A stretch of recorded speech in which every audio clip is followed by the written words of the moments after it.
وظیفہ پڑھنے کا طریقہ: آپ نے جمعے کے دن مٹھی بھر چاول یا گندم لینی ہے اور ان پر اللہ الصمد 100 مرتبہ پڑھ کر دم کر دیں، اور اس کے اول و آخر 7 مرتبہ درود ابراہیمی لازمی پڑھنا ہے۔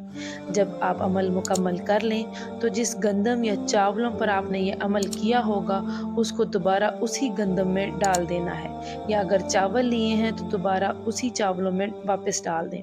اس عمل کو آپ نے صرف ایک دن ہی کرنا ہے، اور یہ عمل آپ کسی بھی جمعے کو کر سکتے ہیں۔ وظیفہ پڑھنے کے فوائد: اس عمل کو پڑھنے سے اللہ آپ کے گھر سے رزق کی تنگ دستی کو ختم کر دے گا، رزق بارش کی طرح برسے گا، پورا سال آپ کے گھر سے رزق ختم نہیں ہوگا۔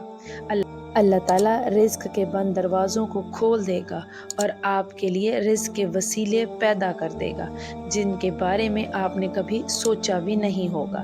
اللہ تعالیٰ ہم سب کا حامی و ناصر ہو، آمین ثم آمین۔ جزاک اللہ خیر۔